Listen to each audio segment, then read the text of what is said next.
మార్కాపురం సహసభ్యులు శ్రీ కందుల నారాయణ రెడ్డి గారు తుర్లపాడు మండలంలోని కలుజువలపాడు గ్రామంలో రైతన్న మీకోసం కార్యక్రమంలో పాల్గొన్నారు. ఈ సందర్భంగా మాట్లాడుతూ రాష్ట్రానికి వ్యవసాయ విధానాల్లో పెరటి తోటల పెంపకంపై సంబంధిత అధికారులతో ముందుగా ప్రసంగించడం జరిగిందని అనంతరం ఎమ్మెల్యే కందుల నారాయణ రెడ్డి గారు మాట్లాడుతూ గతంలో 5 ఏళ్ల వైఎస్ జగన్మోహన్ రెడ్డి పరిపాలనలో రాష్ట్రాన్ని అన్ని విధాలా దెబ్బతీసిందని, ప్రస్తుతం రాష్ట్రానికి వస్తున్న పరిశ్రమల యజమానులందరూ రాష్ట్రానికి రానివ్వకుండా మోకాలు పడుతున్నారని అన్నారు.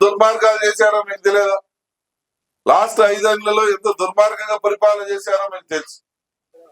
కానీ ఈ 1.5 సంవత్సర కాలంలో అటువంటి దుర్మార్గాన్ని మీరు చూడలేదు, చూడబోరు కూడా.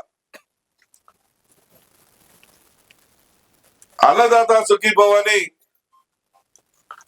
వాళ్ళు 13,000 ఇస్తే మనం 20,000 ఇస్తున్నాం. ఈ రోజు మన మండలంలో దగ్గర 6,190 మంది రైతులు ఉన్నారు. తక్కువ మన మండలం అందరికంటే కూడా, అన్ని మండలాల కంటే. ఇప్పటి వరకు 8,66,00,000 ఇచ్చారు. మన కందులపాడు పంచాయతీలో 1,57,00,000 చిల్లర ఇప్పటివరకు డబ్బులు పడ్డాయి. మోందా తుఫాన్ వచ్చింది, విపరీతంగా వర్షాలు పడ్డాయి. 25 సంవత్సరాల చరిత్రలో ఎప్పుడు పడినంత వర్షాలు. దానివల్ల కొందరు పంటలు దెబ్బతిన్నాయి.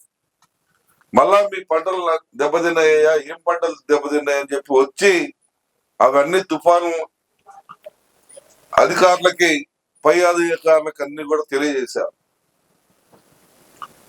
రేపు ఆ నష్టపరిహారం కూడా వస్తాయి. దేనికోసం ఇవన్నీ? మనం బాగుండే దానికోసం.